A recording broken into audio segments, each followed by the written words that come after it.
আসসালামু আলাইকুম বন্ধুরা, কেমন আছেন আপনারা সবাই? আমি ভালো আছি, আল্লাহর অশেষ রহমতে। আশা করছি আপনারাও সবাই ভালো আছেন।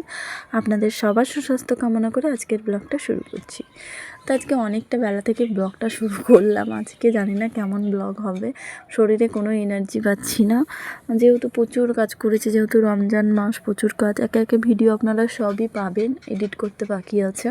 তো রমজানের প্রস্তুতি ব্লগও আপনারা পাবেন। যাই হোক, এখন এসছি কয়েকটা সিম পেরে নেব। তো এই যে গাছের থেকে সিম পেরে নিচ্ছি, আর এই সিমগুলো না ভর্তা করব। আর আজকে না বাইরে উঠানে প্রচুর পাতা। তো ভাবলাম পাতাগুলো তো জাল দিতে হবে।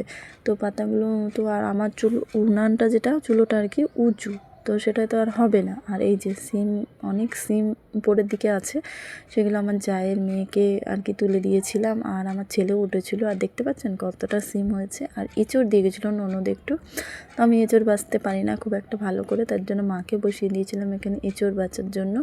আর মা যেহেতু ক্যামেরায় আসা পছন্দ করে না, তো তার জন্য আর মুখটাও দেখালাম না। আর ওইদিকে বাবাইও মই দিয়ে, সিঁড়ি দিয়ে আর কি, মই যে কাঠের মইগুলো দিয়ে ছাদে ওঠার চেষ্টা করছে বারবার।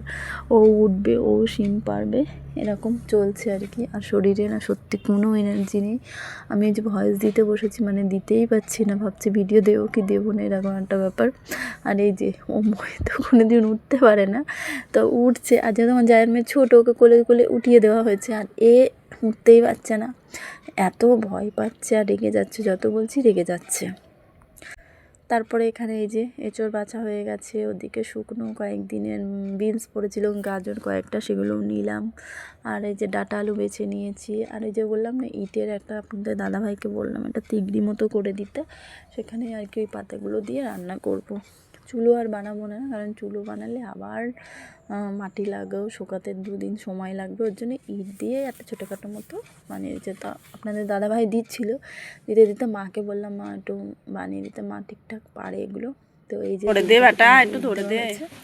আর বেশ জ্বলেছে কিন্তু, আর রান্নাটাও কিন্তু খুব তাড়াতাড়ি হয়ে গেছে। আর এখানে উঠানে যত পাতা টাতা ছিল সমস্ত কিছু জড়ো করে নিয়ে আমি কিন্তু সব এই উনানের মধ্যে ঢুকিয়ে দিচ্ছি একে একে করে।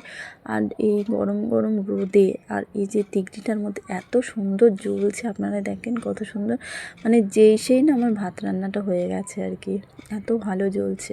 তো কালকে ভাবছি সকাল সকাল আরও অনেক পাতা এদিক ওদিক আছে, সমস্ত কিছু জড়ো করে উঠানে যা কিছু থাকবে সব কিছু এই উনানের মধ্যে দিয়ে দেবো। তো ভাতটা আমার হয়ে গেছে, এখন সিমটা ভাপিয়ে নেব।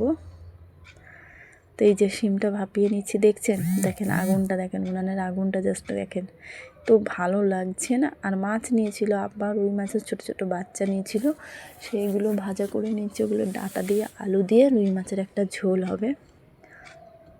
আর কাঠ ছিল কয়েকটা, কাঠ বড় বড়, ওটা আপনাদের দাদাভাইকে বললাম যে কাঠগুলো কেটে দিতে। তো যাই হোক, রান্নাবান্না সমস্ত কিছু কমপ্লিট হয়ে গেছে আমার। এই যেখানে সবাইকে ভাত দিয়ে দিয়েছি। আজকের ব্লগটা এই পর্যন্ত।